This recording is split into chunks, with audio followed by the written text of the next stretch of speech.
The following podcast is a presentation of Project Entertainment Network.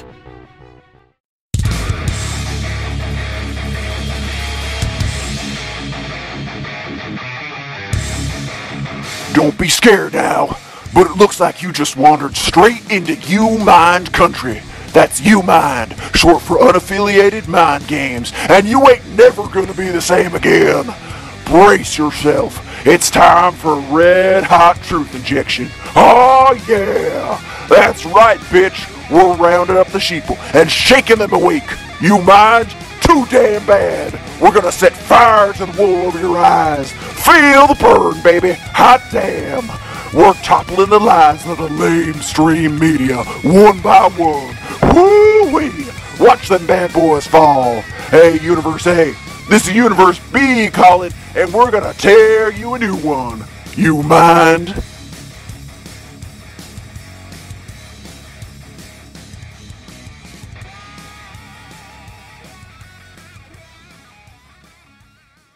Hey everybody, we are here with Ali Ross, and she is the author, the creator, the artist behind Familiar Monsters. It is a webcomic. It's amazing. It's got werewolves, it's got friendship, it's got romance, it's got pretty much everything that makes a great story. And I'm really excited to be here with you today. Hey, Ali. Hi, thanks for having me. Absolutely. So, give us, without spoiling too much, but give us a little bit about Familiar Monsters. Give us a little taste of the plot to get people interested. Absolutely. So, it's about two friends who, in their childhood, they both experienced kind of some traumatic things, so they've really emotionally bonded together, and they get separated during a werewolf attack while they're out camping. One of the guys, Gare, he is an aspiring musician. He's very outgoing. He gets taken and turned by the werewolves, and John, thinking that he's dead, teams up with this monster hunter to kind of avenge him and change his life so that he can stop others from having to deal with this. By just happenstance, they meet back up in California. John is hunting a werewolf and torturing a werewolf that turns out to be Gare, and they kind of have to now deal with who each other are now, the monster they both think each other are, and dealing with things that are going on in their personal lives right now as well that Gare thinks is okay in his life, and John does not think is okay, and so them trying to deal with those kinds of things. So, and then obviously there's a love line through the whole thing that kind of changes and ebbs and flows as we get going. So, Yeah, it's. I was just before we started rereading the very earliest episodes. That you've actually been doing this since 2017. That's right. Yeah. Wow. Yes. And on the 14th, it'll be the 3rd anniversary. that's amazing. So, Thank you. Thanks. and you have a really beautiful, crisp style. It's very modern, kind of Ling Claire. Thank you. And I really enjoy just such dynamic work. And you spend so much time like creating rich environments, and it's just really such a great. It's a treat every time a new page comes out. Thank you. So now, have you always kind of like had a fascination with werewolves and the supernatural? Oh yeah. Yeah. I it's a weird thing because I've always been really into it, but I've never really like believed in that stuff, if that makes sense. I actually have a degree in cryptozoology. Oh wow. And I'm really into it. I really love that kind of stuff, and it's always kind of been where my writing has led to until I landed on Familiar Monsters, and I was like, this is it. Like, this is my opus piece to write about these monsters. So. Very nice. So, what was, I guess, what was your favorite kind of werewolf story that you can remember? Ooh, that's a good one. You know, honestly, it is the U.S. version of Being Human. Oh, yeah, yeah. It's so good, and I really like it because he's a werewolf, but it's not about that. It's about him dealing like with the monster inside that like kind of we all have. Kind of actually based a lot of Gare off of that character from that show. Nice. And so I think that's a lot of my inspiration. I like the ones that have more emotions attached to it. You know, more. I mean, it's not a werewolf one, but like Anne Rice really influences a lot of my work. She puts a lot of human into her monsters, and I really, really like that. Yeah. I think that's kind of the attraction of the werewolf. It is that it's not an animal, pure and simple. It's right. Yeah. Right. So, that you have to control this aspect of yourself, and I think that makes it so relatable and why everybody loves werewolves. I agree. I totally agree. Yeah, I think there's something inside me I can't control, but I still have to deal with the consequences of it. It's something that we can really all identify with. Yeah, yeah. So I guess how did this story start to form? What were your inspirations? Was it just one day it hit you, or was it little by little it started to take shape? It was actually little by little. A friend of mine, Meixsell, her and I always kind of bounced story ideas off each other. I've known her since, I don't even know, 8th grade or something like that, for a really long time. And she's always kind of been my sounding board. And so I was always bouncing off these, like, you know, road trip stories and trying to see what felt right. And I kind of bounced this one off her one day, and I was like, you know, what if there was a werewolf and he had to be with this monster hunter? Like, they had to not kill each other. And she was like, that's the one. Like, let's do that. Yeah. And then it just kind of came from that. I pulled from a lot of other stories that I've written and stuff to kind of create the characters, to create Katie, came from a lot of other pieces of, you know, other people that I've written. But yeah, it's just, it's honestly handfuls and handfuls of all my other stories finally being able to be seen by everybody. So you've got your basic characters. Gary, you talked about, is the wolf, and John is the hunter. Yeah. And so who are these based on, like, aspects of yourself? Are they based on people that you meet? I would say all my friends always tell me that Gare is very clearly me. It's just, which I take as a compliment because I tend to like him. So, and then John is a lot like my friend Amy that I told you about. You know, he wants to be there for his friends so bad, and he tries so hard. You know, and so I take a lot of him from her. And then Katie is actually a mixture of quite a few of, like, my friends, you know, and things like that. And then Tori is actually a representation of a boyfriend I used to have. Oh, wow. That is kind of helps me get that out. You know what I mean? And kind of gets me to be like, look how bad you are. You know? Yeah, yeah. Now, Tori is not a nice character in the story. If you haven't read it yet, then no, she's not. She is the most fun to write. I will give her that, just because you can do so much with a character that just doesn't care. Yeah. You know. So. Yeah. But very exciting. So. Yeah, and so as the story of now, what is your process? Do you kind of write an outline out? I know that you, in talking to you, you've said that the story has, like, a conclusion, that there's a full story. Now, do you have an outline that you're working off, or did you do you have a script that's completed? How do you work? So I actually start with a novelization form. That's kind of where my training is. That's where the whole thing started. Like, it was never, I had never really intended to draw it.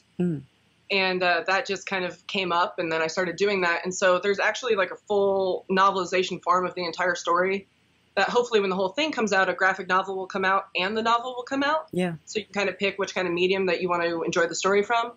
So I tend to write first. I write in prose, and then I section out the prose where I feel like the chapters kind of organically are the issues. I'm sorry, not the chapters. And then I change that into more of, like, a screenplay kind of look. So that is paneled out, and then I just kind of go from there. It's the paneling is pretty easy for me. I always have a hard time answering that question because I already see what it's going to look like. And so there's not a lot of process there. I know what I want it to look like after having spent so much time with the writing. So. Because, yeah, I mean, probably because it's in your head, because we live in a visual environment, those of us with sight, that you know exactly what these characters look like, how they move, what they would smell like even. Yeah, exactly. I was just telling my husband before this that I was like, I'm ready. I know every aspect of these guys. And so. And I just, there's so many beautiful shots that capture the friendship between these two characters that you can tell that you really understand it. There's one that you posted, I think, on your Instagram where Garrett is sitting playing guitar on his car, and John is just sort of reclining with his hat over his eyes, like taking a nap. And it's like that level of closeness that they're not implying anything except that, like, he feels relaxed enough he can just lay there. And this is a monster, essentially, who's just sitting on his car playing guitar, and he's like, nah, I trust you. It's good. Thank you. Yeah, I really try with them. At the beginning, if you'll notice, he doesn't want to be touched. He can't really say how he's feeling to Gare. He can't really do anything. And I think even though Gare's kind of the mess up, he really rubs off on John. Mm-hmm.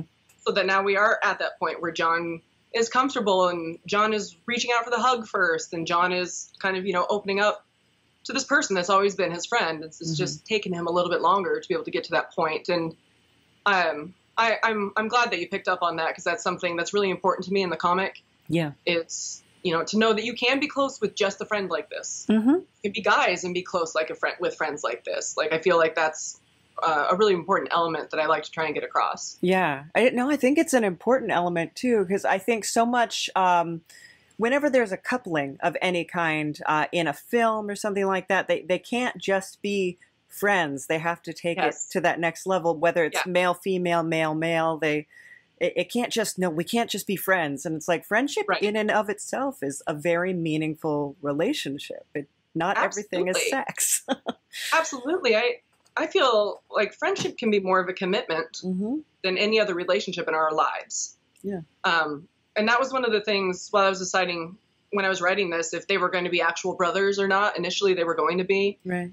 And that's why I decided against no, because I was like, we need to show that it doesn't have to be a blood family member to be this close, to be this determined and, willing to help these people. And yeah, I agree with you. I feel like you see that everywhere. Nobody is just friends. Yeah. So. Yeah, it's on. And it is such an excellent series. Now, if you were to take this series to, say, like Netflix or something like that, do you have an idea of who you would want to cast in each role? I do. They'd have to be a little bit older because the actors are a little bit older. But I've actually always kind of thought of Corda Overstreet for Gare. Okay. And Joshua Sass for John. He was the lead in Gallivant. I'm not sure if you saw that or not, but they've always just kind of been who I've picked. But at the same time, I'd also kind of like faces that nobody's ever seen. Mm-hmm. I'd really like it to be new so that people aren't coming in expecting something from the actor. Yeah. So I feel like I would really just put that in the hands of the production team. Be like, I did my part. Let me just watch while you pick this, Mm-hmm. Very cool. Now, you say that you have a degree in cryptozoology, and I'm very curious, have you ever participated in any kind of exploratory kind of missions, like going out, Bigfoot hunting, that kind of thing?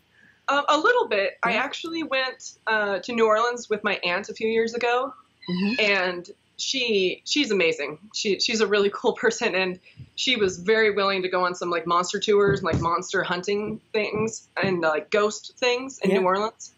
And so we went with a couple of groups and we did some of that, and it was really interesting. Like I said, that's not necessarily my belief, and so it was really cool to watch people who were really into it and there, like wanting to do it. That trip is actually where this whole end of this issue in New Orleans has come from. Oh, wow.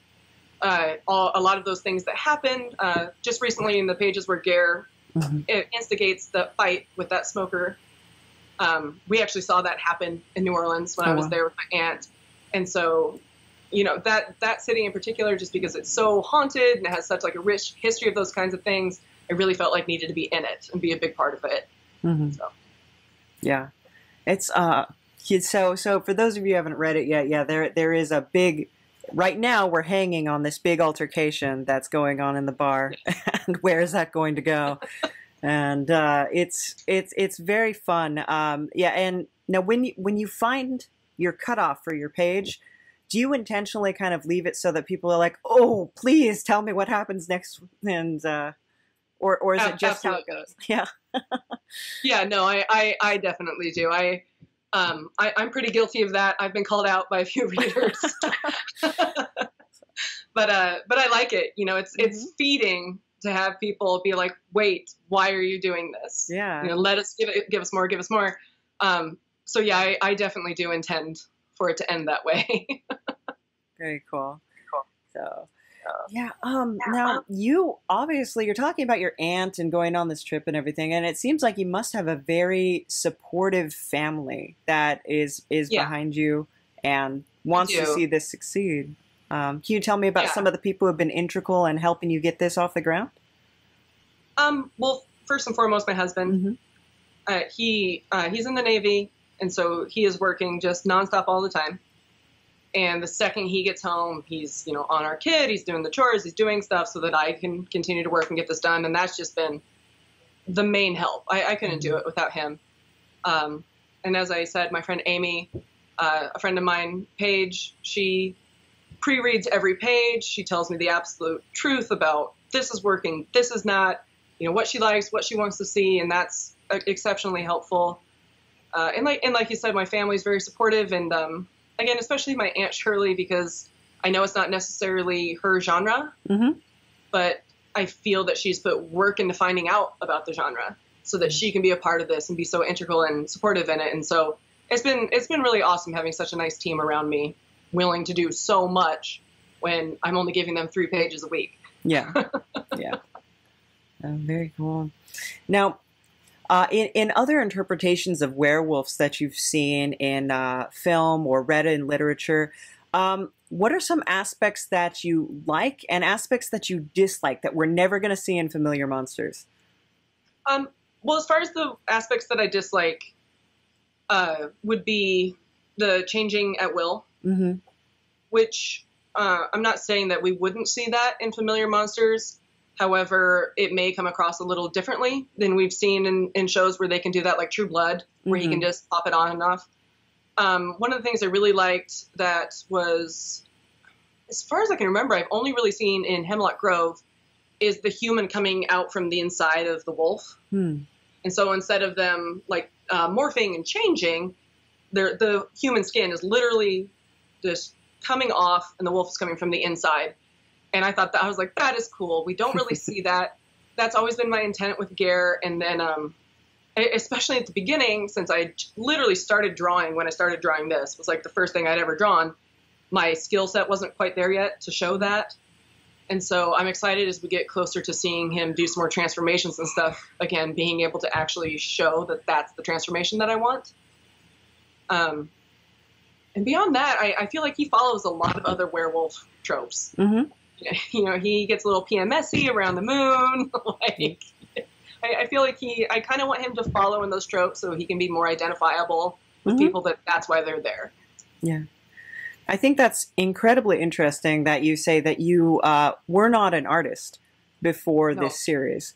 That you're definitely a writer. You have the novelization all planned out, but you're and looking at your recent stuff, it's that would be very hard to believe because it is so clean and it's so beautifully done. Thank you. And and so that's got to be I mean, just the drive to get that story out. Is that what made you decide it has to be drawn? We have to do this. It was. I was at a convention for the show Supernatural. And I met another writer there, and we were just kind of talking about what we were working on, and I was telling her about this story, and she's actually the one that suggested that I draw it, and I told her that I don't really draw, like I've sketched a little, but I don't really do it, and she kind of gave me the advice of there's no better time to learn than when it needs to get done, and that you'll never get better if you don't start and try.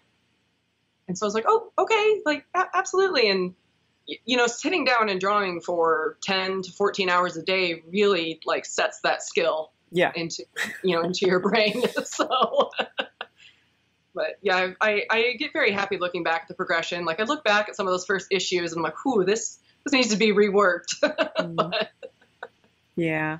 And there's artists who've done that. If you're familiar with the series Trying Human, which is sort of about an alien romance, she actually, and I can't remember the artist's name now, but she did actually go back and redo all of her old things because she'd been going on for so long that I think even professional artists, if you look at some of the early work that people have done with even like DC or Marvel, and you're just like, oh, this is very 90s era. So, thing. And so I think that's natural, and it's kind of it's a fun experience for the people who read it, because they're just like, oh wow, like you can actually see the metamorphosis, and the whole story is about metamorphosis. So, oh, good point. Yeah, So, I'm using that. but it's very fun. Now, what do you want when you think about the overall message that you want to convey to people when they read? Is there an overarching theme? Is there are there certain elements that you want to make sure you're communicating? Absolutely. I really try. I kind of want each of the characters to represent something inside of each of us that maybe we don't really care for. So I would say that Gare is. He's very confident, but he doesn't really care for himself. Mm-hmm. And he's a little depressed, and he has a hard time trudging forward, but he just slaps on that smile and goes. And I kind of want people to see him and be like, yeah, like, we can keep moving. We can get good things when they're feeling that way. And, John, I like for his kind of overarching feel to be that of anxiety and just how hard the world can hit us. And then again, like, you can still go, you can still go, you still go. And, with Katie, my perfect little flower, Katie. I mean, hers is just more about the will to go on. She's had some things in her background too that are comparable to both John and Gare in a very real way, and she doesn't let it affect them, affect her the way it does kind of them. And so, with all three of them, I just really want the overall arc to be, be there for each other. We can do this together. You can do it yourself too. Just you got to, keep on swimming, basically. Yeah. So, and I think that's super meaningful. We've had Dr. Janina Scarlett on the show, who's a psychologist who does therapy based in comics and pop culture.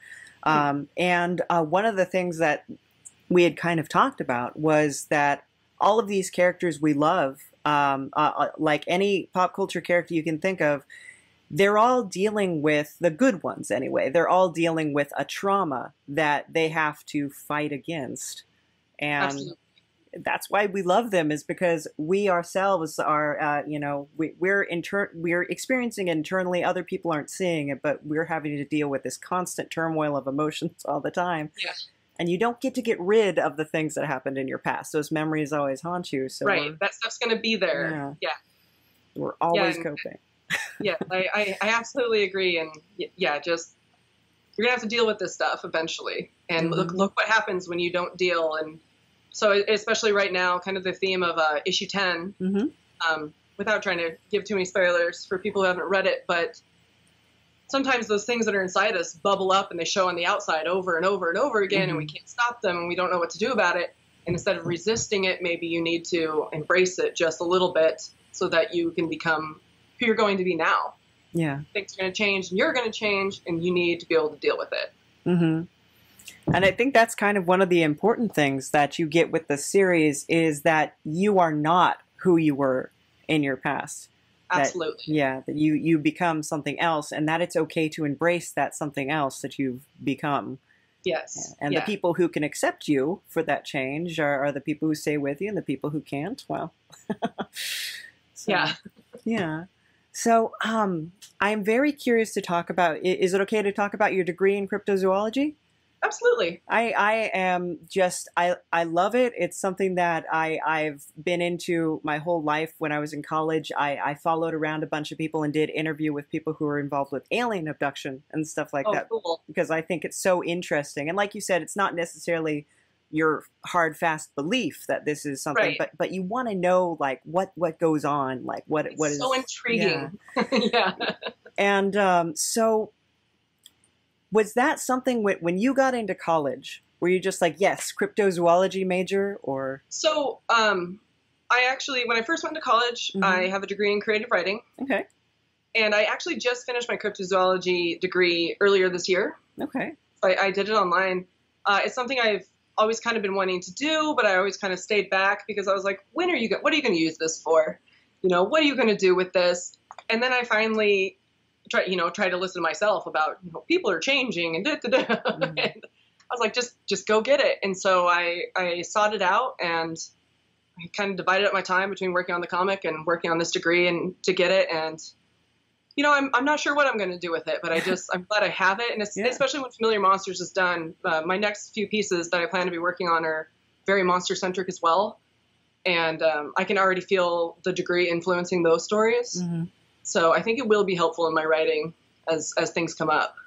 Yeah, it's one of the big things that I've heard, because I write the podcast and the comic book myself. And one of the big things I've always heard is that there's no really such thing as writer's block. You just need more research.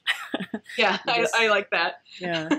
So anytime you feel stuck, you're like, okay, well, we're writing about, the Rougarou or werewolves or something. Mm-hmm. Let's go read some folklore about that. And exactly. And whether you use those things or not, it's nice to have those there so they can be peppered through. It's something I try to do with John. I have had a few comments that we don't get to see him hunt enough. Mm-hmm. And things like that. And so I do a lot of side stories that are available through my Patreon. And a lot of those are him hunting, and they're the different interesting creatures that maybe people haven't heard of, or, things I learned in my course that he can hunt, so that, because I think people do come to see more of those monsters, and they're not necessarily there unless you're part of my Patreon. Yeah. So now you had said, like, you get comments from people thinking that we need to see more hunting. Have you ever gotten any really negative comments about your work, and how do you deal with that? I've gotten a couple, basically, about what we were talking about before, about, guys being too close to friends, and, you keep saying they're brothers, and then you're portraying them in this really close way. And I did have a couple comments about that towards the middle, around issue 8, when things were really going bad for Garen. I kind of just ignored it, to be honest. People are going to like stuff, and people aren't going to like stuff, and that's not really my business, I feel like. I feel bad when people feel like they have to comment negatively on someone else's work. I feel bad for them. I feel like that's something to do with them and not with me. And so I really try and just let that stuff roll off, and really try and listen to, the positive energy and the people I have around me and the people I have supporting me, so that stuff doesn't really bother me. So, which is good. Yeah, I think that, the internet's opened up so many wonderful things for being able to express yourself creatively. I think that that's one of the, negative thoughts that just flash in people's mind. They can't just flash there and be like, let's move on. They have to be like, I must share how much I hate everything. No. So, yeah. Yeah. So it's like, all right, well.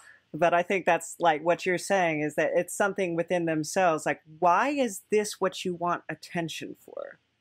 Right. Why is this what's bothering you? Like, something's going on with you that is making this bother you. So hopefully, if you keep reading it and understanding that it's okay, maybe it'll help them feel like it's okay. Yeah. Maybe things can change for them in their own lives. Yeah, you would hope so, because sometimes the people who protest the strongest are actually just reading along, and they say they hate reading, but you're really like, nah, you're still reading.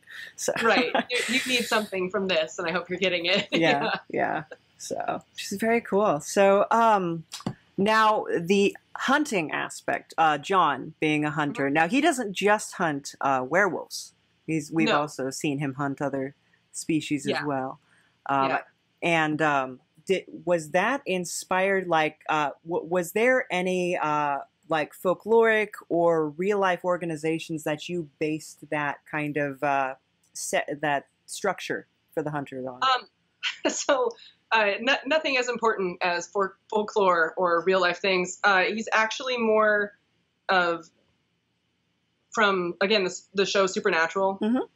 I love the monster episodic play out in the early seasons of that show, and Dean's just like go attitude, and I really try and push that into John. And so it's really kind of based more on that, and based more on John's inability to sit still, and inability to settle down somewhere and be with someone.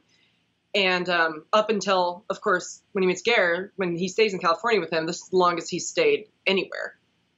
And so it's really more based off of that show. I wish it was something cooler than that, but that's a pretty cool show. Yeah.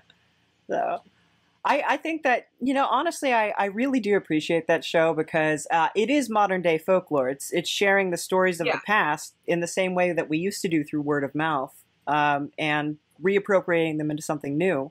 Mm-hmm. And I think that there's kind of an idea that because something's a TV show or a comic book or, something in pop culture, that it's like, oh, it's not important. It's like, well, the only reason like these major works of literature and Shakespearean plays and things like that are important is because they're so old and they've lasted so long and they've lasted that length of time because their story is enriching and meaningful to people and people still. Yeah. And I think Supernatural is one of those kind of shows that. I agree. I mean, it has a lot more than just the monsters. Mm-hmm. It's kind of. I always kind of strive for that feel with Familiar Monsters that, it's more than just the monsters. It's more than just, the background noise of the story.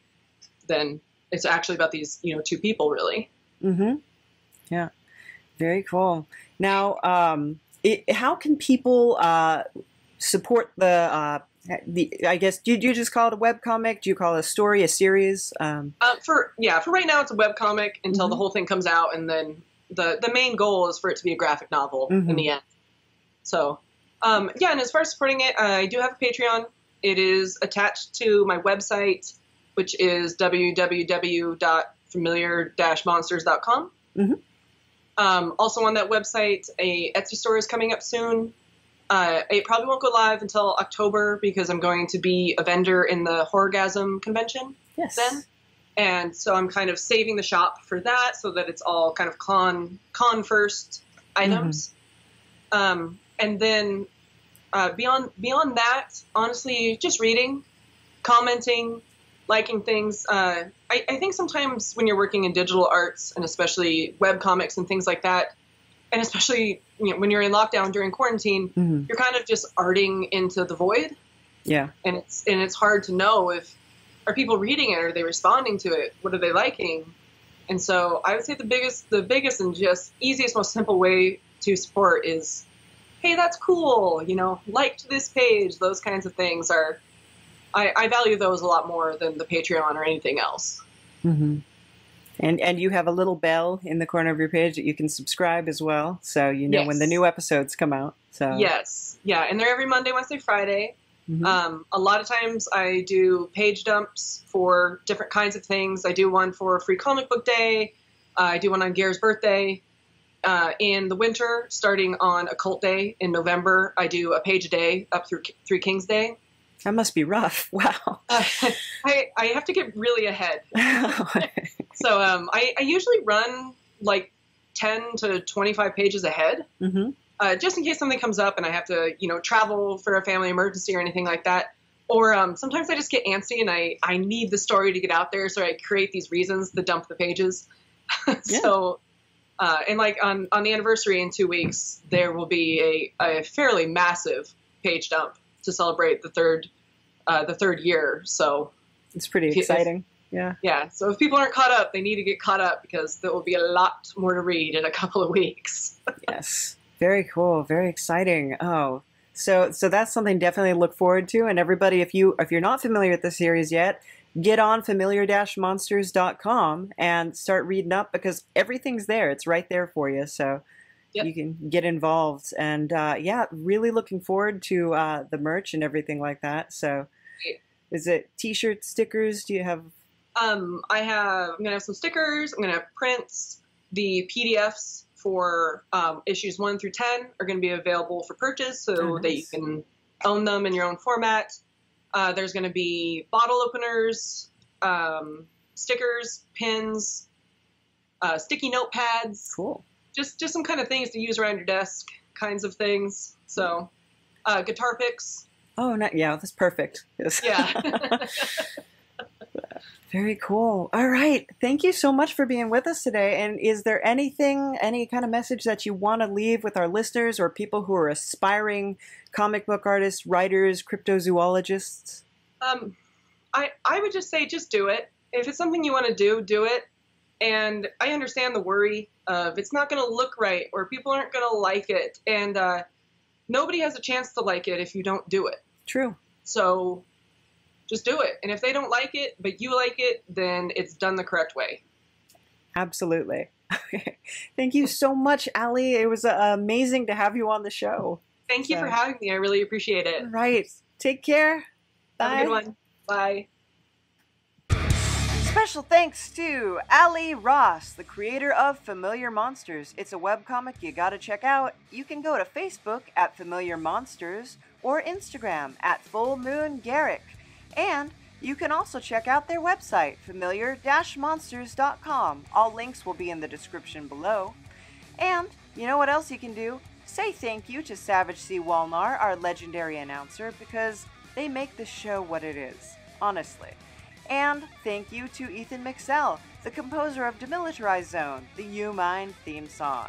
Hooray! We love you, Ethan. You can go to patreon.com/lucidnap to support the show on a monthly basis. Even just $1 donation helps so much. Or go to buymeacoffee.com/lucidnap. And that's me. I'm Nap High, and you can give small one-time donations there, or go to lostbreadcomic.com, buy my comics, buy my art, buy stickers, buy all sorts of fun stuff. We're going to have new stuff coming for summer, hopefully. So, yeah, that'll be good, too. You know what else? And I was just thinking about it. It's something that you could do if you were so inclined, if you're just looking for something kind of fun. You could follow us. Yes, follow us on all of our social media, links below, and check out Creeping Wave Radio, because Creeping Wave Radio is our scripted audio drama that features so many local talented performers and musicians. It's kind of like an old-time radio show, and you're gonna love it. Thank you so much for watching, and thank you so very much to the Grimerica Show, Nikki Benfield and Neil, who are our Patreons, and we love them. The You Mind is brought to you by Lucid Nap Productions, in cooperation with a hairy old man. Not so much anymore. Guess not, huh? How do people who make stuff up for a living make stuff up? New York Times bestseller Jonathan Mayberry told us. Oprah's book club favorite Sue Miller told us. You sort of take a character and make some bad things happen. How'd we get them to do that? We collared them, just like at a cocktail party, except through your headphones. Join us every Thursday for the Liars Club Oddcast, a slightly unhinged podcast where storytellers interview other storytellers. Available on Project Entertainment Network, iTunes, and everywhere podcasts are heard. This has been a presentation of the Project Entertainment Network.